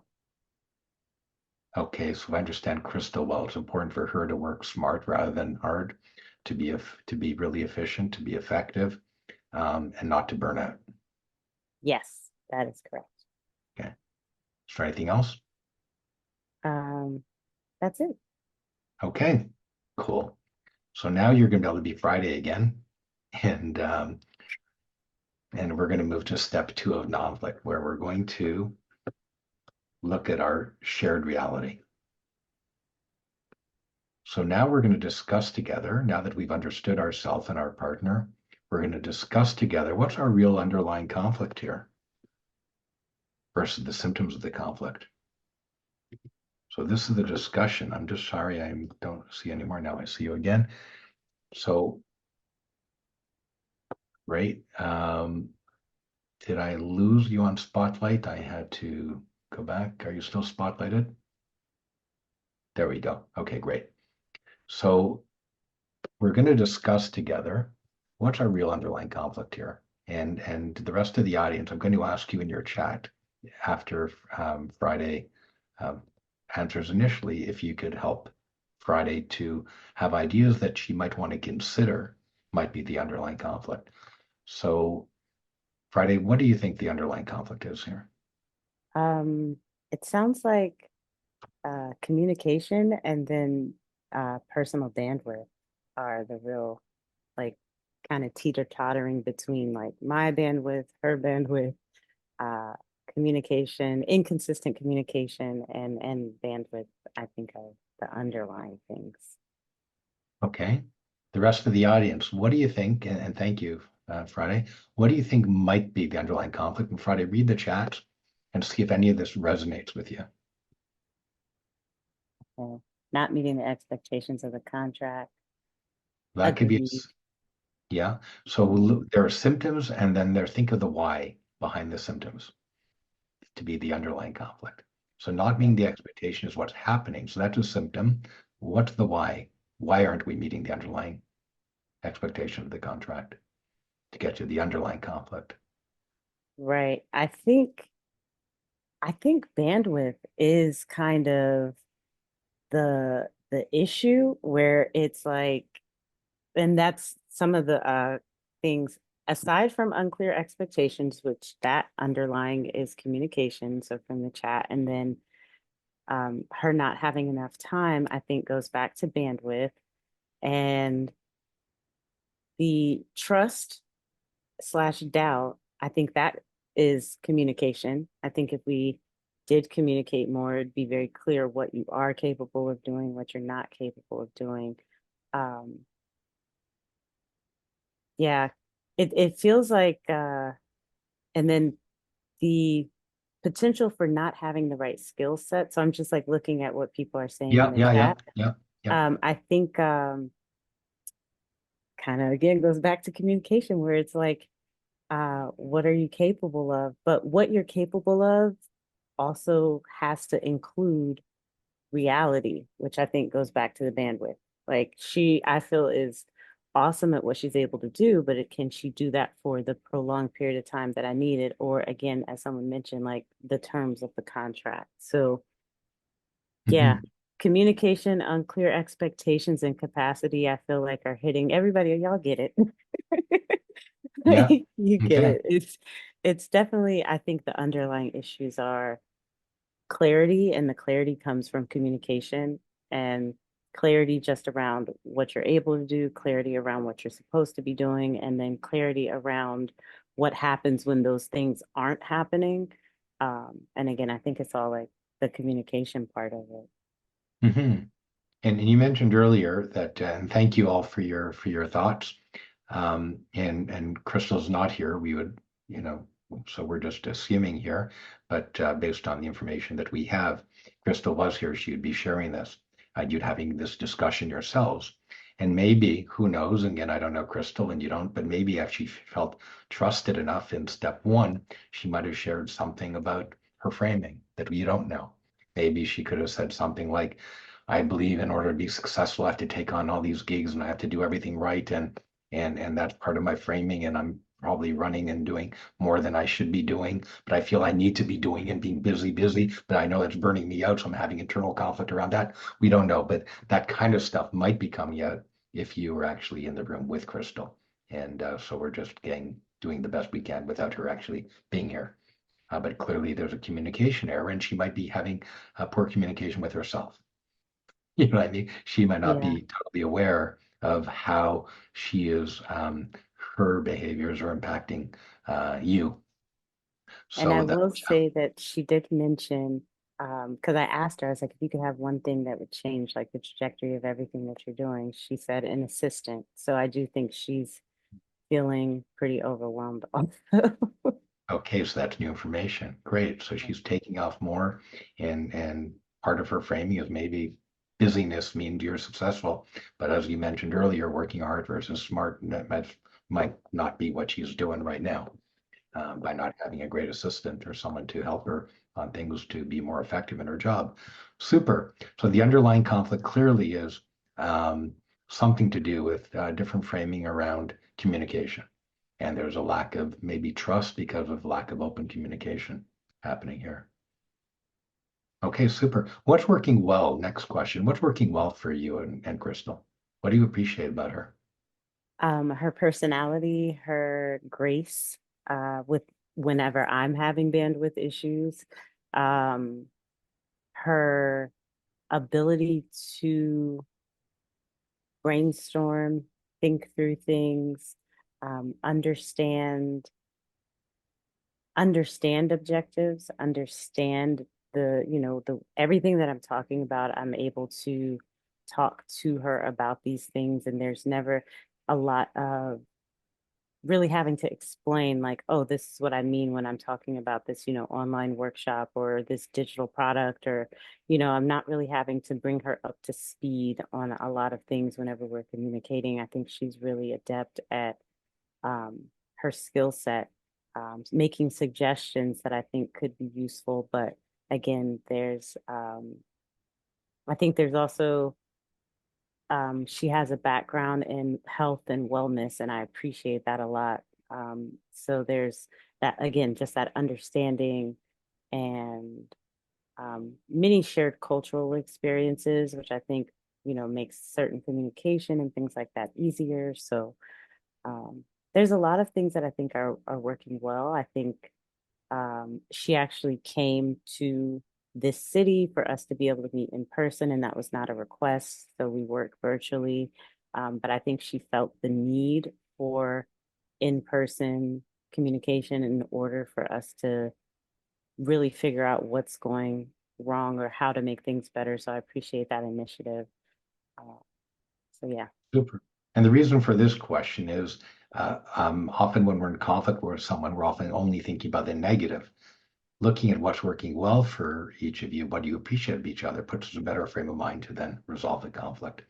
So if she were here, what do you think she would appreciate about you? That I am understanding and compassionate, and that while I'm very, very interested in creating like success in my business, I also understand that people are human and um, things come up. I think that she would appreciate the uh, field of work that I'm in, that it's arts, culture, and entertainment, and that it's fun and it's engaging. And I think she would appreciate that I am inspiring in terms of just being motivating and constantly speaking life into what she's capable of doing and stuff like that. Super. There's a lot to appreciate about you and about Crystal. So the next question on this step is understanding your shared reality is what's your worst case scenario if you and Crystal came to resolve this conflict, and how would it feel? Worst case scenario would be that I hire an assistant and that I would this is the best Oh case no, scenario, for the you, worst for you case at scenario. Friday, what is your worst Yeah. case scenario if you and Crystal cannot resolve this conflict, and how would it feel? I would say it would be hiring another assistant or hiring an additional assistant, reducing Crystal's hours. And then it would feel a little disappointing because I think it took a long time to find somebody that I enjoyed working with. So I think it would feel a little disappointing and also um, just a little difficult to understand, like as a CEO, how I need to improve and just, trying to figure that part out. Okay. So it would feel like it was a failure in a way, this work Yes. together, and you having to start from scratch, and there's no guarantee that the next person you hire is going to be any better. Yes. Uncertainty around that as well, and there's going to be a learning curve around that. Or no matter what, there's a learning curve. Yes. Okay, and that would feel really bad because you wanted things to be efficient and effective and to grow, and starting from scratch is going to feel not good right now. It's going to be contrary to you wanting to execute because it's going to delay everything. Yeah. Okay, super. So now we're going to go to step 3 of Nonflict, which is to co-create. Right? So step 3 is to co-create. And now you're going to focus. We talked about worst case in step 2. What's our best case scenario if we could resolve this conflict, and how would that feel? Oh my gosh, that would be amazing. Best case scenario would be that we get super clear on what we're supposed to do, how we're going to communicate, and we have contingency plans for when those things don't happen. And that would feel empowering. I think it would feel invigorating to feel like there is that other person that's able to support you in the ways that you need support, and just for them to feel good and to feel supported as well in being able to support you, that would feel excellent. Awesome. And for Crystal, be a big weight off her shoulder, knowing that she's being effective, it's important to her to be effective, to be successful, and to be able to achieve your goals, which are her goals, because they're very aligned, right? She's getting Yes. paid by you to be successful, right? Yes. Okay, cool. So the reward meets the behavior, and you want the behavior to meet the reward, and you'll both be rewarded by this working well together. Super. And that would feel amazing for both of you. What are the obstacles to achieve that ideal reality? Is the next question. Consistent communication. I think working virtually, also working, part-time, I think both of those create a hindrance in our ability to keep the momentum. So that to me is the biggest obstacle to overcome. And then for me, I think the biggest obstacle to overcome is narrowing down the focus point on what I want to delegate and what is within the scope of the bandwidth. So communication around bandwidth, and really saying, instead of having you working on, 20 different things, hey, I just want you to work on this one thing until we get that done. Because sometimes just because I have a lot of things to do doesn't mean that that's how I need to best utilize the people that are supporting me. Okay. So what you could do, so the obstacle to achieve that ideal reality is focus and communication and focus. Focus and communication. Understanding is that it? That's it. Alrighty. So looking at those obstacles, are these within your control? Are any of those out of your control? Her bandwidth is out of my control. Okay. My bandwidth is within my control, and I think especially with that being within my control, there might be me having to step back on certain things so that I can focus more on our working relationship and like getting things to the point that it's like able to be sustainable. And like I said, her bandwidth is not in my control. And then our communication, me initiating the opportunities for communication are within my control, but necessarily her availability or compliance and participating are not. So if she were here right now, you would both discuss what are the obstacles that are within each of your control, and and we're going to deal with controllable obstacles. So if I were here and I were Crystal, I would say, okay, I could control my bandwidth, you could control yours, and together we could control communication. Right? Yes. Cool. So what could we do to overcome our controllable obstacles? I can block off time in my calendar that is available for us to meet. And now there are options for us to meet instead of like limited times. And I can also do the due diligence of preparing where I need your support and sending that ahead of the meetings so that there's an opportunity when we do communicate for us to communicate even more effectively. Okay. And as Crystal, she could also contribute to overcoming the controllable obstacles by being focused on what you need to do for the week to feel successful, for the project to be successful, and priority in order of priority. So we could really focus, this is what we need to do, and this is what we need to achieve, and this is how I could work with you, and this is the information I need from you Friday in order to be successful in achieving your number one priority for this week. Number two priority, if I could get to number 1, 2, and 3 in that order. Yeah? Yes, yes. Okay, cool. So when are we going to do this? Now you're hired. right. Let's go. Okay. Awesome. But I will definitely do this. This I think is really inspirational. So I want to take advantage of this and at least do those things, reaching out with the times and agendas today. Okay, cool. Let's do it. So thank you. Thank you, Friday. Give a hand to Friday for Thank you. I'm like sharing. definitely sweating a little bit just pretending to be in conflict. This was great though. Yeah, you were awesome, and really appreciate that. I think that was really helpful for everyone. And those are the 3 steps of Nonflict. So clearly, if it's an important relationship and you have the time to do it, and one you care about, it took us maybe a half hour to do it, but do you feel a little more relieved now? Awesome. A lot more relieved. It was a lot more relieved. almost Great. therapeutic. Cool. By the way, you're all going to get a copy of this. You're going to get a copy of Nonflict. You're going to get a copy of these steps coming up soon. We have tools to help you all on that. We've created I don't know if any of you have the A device.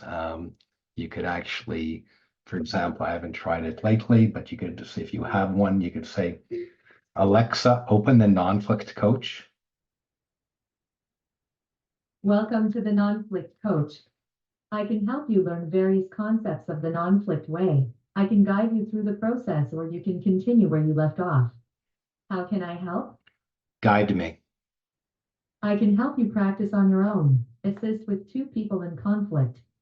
How would you like me to help? With 2 people. This will walk you through the various steps of the Nonflict way by helping you work through a conflict with someone else. What is your name? Crystal. Yes or no? Is your name Crystal? Yes. What is your partner's name? Friday. What is your partner's name? Friday.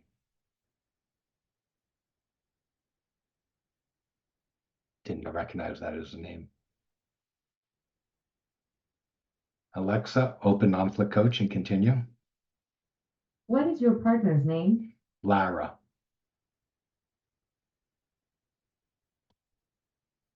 What Lara. is your partner's name?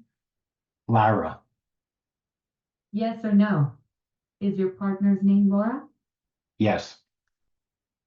Throughout this guide, you can either skip to the next part or try it out. To skip, you can simply say skip. If you want to pause the skill to follow the step, you can say pause. If you start to practice and find that the skill exits, you can continue. To continue, you say Alexa, open Nonflict Coach and continue. Shall we get started? Yes. Crystal, please look at Laura in the eyes and tell Laura your facts and feelings about the conflict. Laura, please actively listen to Crystal without interrupting, and when Crystal is finished, repeat back the essence of what was shared, asking, did I understand you well? Is there anything else? Repeat this until there is nothing else. Would you like to skip to the next step or pause the guide? Alexa, exit. So this is a tool you could use. Sorry if it didn't recognize your name, Friday. Usually it's good. And it speaks in different accents depending where you are in the world. And it's a free skill. If you have an Amazon, you could just download it on your phone as well. And you could actually have it teach you the first half of the training so the other person can be brought up to speed on active listening, on everything to framing and all the things we talked about earlier. And it's not going to give you the solution. It's just going to walk you both through the process. The other thing that we recently created is a Peace GBT. So if you have, and you're going to have a link on it in a minute, if you are used to using ChatGPT, this actually is trained in Nonflict, and you could speak to it in any language.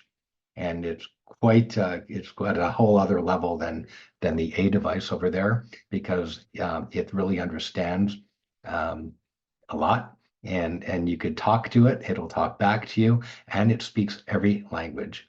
So I was in Rwanda, it spoke Kinyarwanda. When I was with someone from Malta, it spoke Maltese. And it's aware of particular conflicts that you might have in small businesses that you in particular. So you could play with it and see, and the more details you give it, the better the answer will be. So you could try it out after as well on any conflict that you might be having yourselves.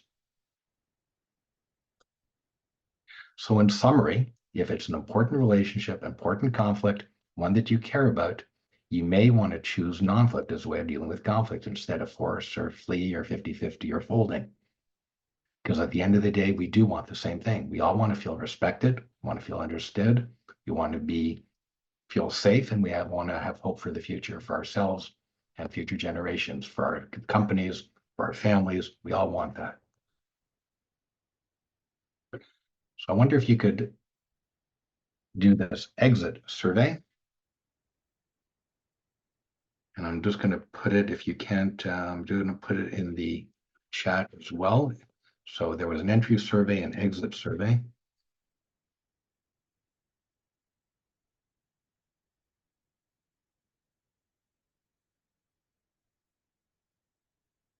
Steve, as we do the exit survey, can I ask you a couple of questions that have come up in the chat? Is that okay? Sure. Yeah, sure. Okay. So how do you initiate this conversation with someone who's not familiar with the approach? Do you try to explain it? Do you try to teach them to it? Like, how do you use this so it doesn't become one-sided? Great question. So because they didn't take the training and you have it, you would tell them that you've just learned an approach called Nonflict. You're going to have at the end of this in a minute a link to a one-page overview of Nonflict with the 3 questions. And you get permission first, and then you just guide each other, or guide them, I guess, because they are not familiar with it, through the questions of Nonflict. So explain, I've got this model, it worked great, can we try it out? And then do you use each of the follow-up questions within the points every time? And if so, does it go back and forth on each question or each step? So sort of like, so how rigorous should we be in sort of each of the sub questions under step 1, 2, and 3? You want to go in order. Often there's a temptation to get right to the answer before you understood what the real underlying problem is, or before you built trust in step 1. There's a great, we're used to being quick to come up with the answer. So you need, though, to go through the steps in that order. There's value to each of those questions there. I mean, if you've done it with a person, like my wife and I know what's working well for us, we probably don't have to go through that question anymore. We've done this enough times. But if it's a new conflict, a new relationship, use good value to going through each of the questions. Okay, two other questions I have in case if any of you guys have questions, throw them into chat. We'll use every minute we've got with Steve. Steve, you said something that I thought was so compelling at the beginning. You said that you and your wife are having a non-flict session this weekend to deal with accumulated conflict. So in a relationship, I'm putting words in your mouth, but are you basically making the assumption that conflict will happen for anyone that you're in close proximity to, and you can just use non-flict to almost like maintain and clear? Like, talk to us about how do you and Naomi use this in your marriage? Because I think that's really interesting for people who work really closely together, but this idea of like sustained relationship. Yeah, and that's a great question. Okay, that's a great question. So we've learned that at times we're both very busy, and during the week I'm super busy, she's super busy, and at times I might not be as effective in communication as she would like, and or prioritizing what she would like, and she knows that on the weekend it's quieter. We don't have meetings scheduled, so we will accumulate, unless it's urgent, we'll accumulate some issues that have been going on, could be recurring, and we'll take a walk around the lake where we could just talk uninterrupted, shut off our phones, and use non-flict to deal with whatever conflicts that we might have that arise. So we have a scheduled every Sunday, actually, once a week, where we could spend time together as long as I'm not traveling. Together, that's kind of our time. So we kind of know at 2 o'clock, the dog needs a walk. Sunday, we're going to walk around. We have an hour and a half to deal with any conflicts. I love that. And would you recommend that for any sustained relationship? Like any relationship where you like, I like what you said at the beginning, right? You basically, conflict is sort of a neutral thing. It's not good or bad. It's about what was the quote you said? It was so good at the beginning. Yeah, it's neither positive or negative. It's how we deal with conflict. It is either going to be constructive or destructive. And we need constructive conflict for innovation, for growth. Innovation in our companies, growth is relationships, be it our personal relationships, business relationships.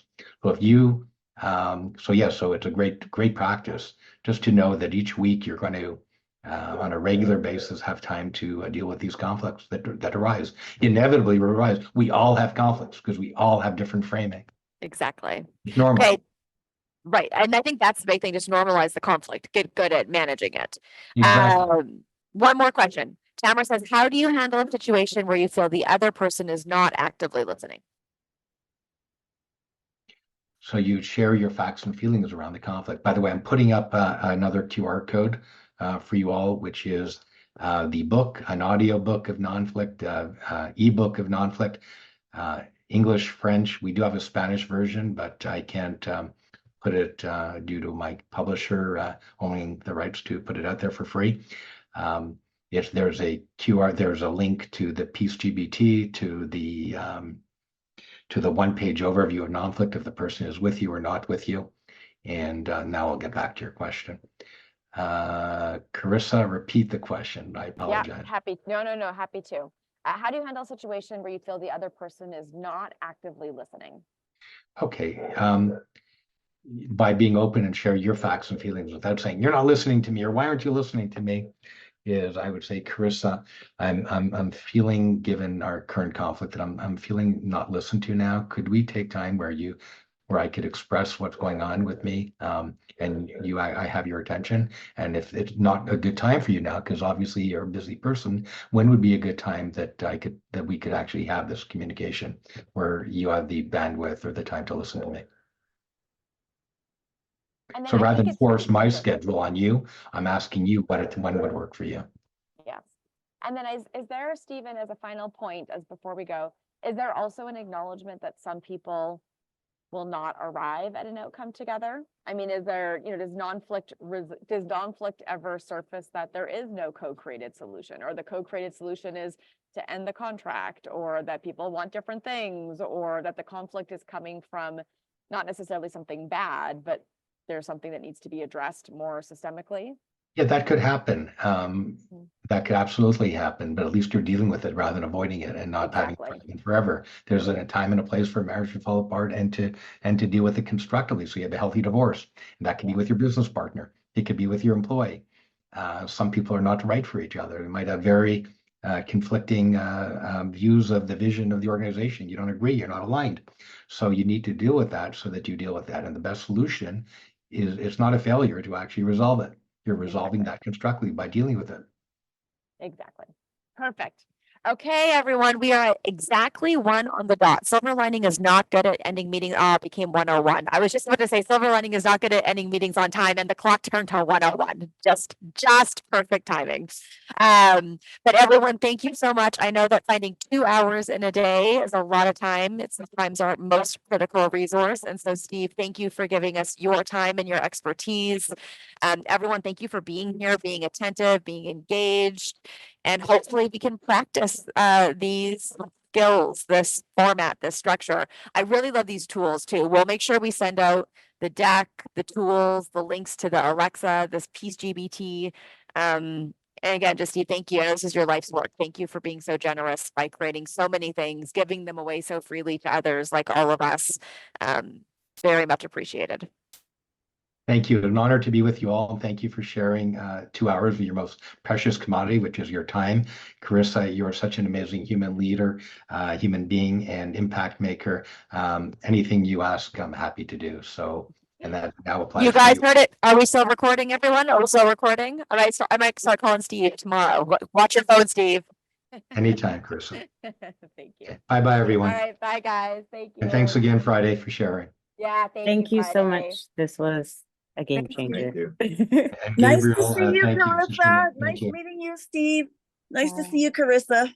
Nice to see you guys. Bye, guys. Thanks a Bye-bye. lot. Bye. Thanks, Cassidy.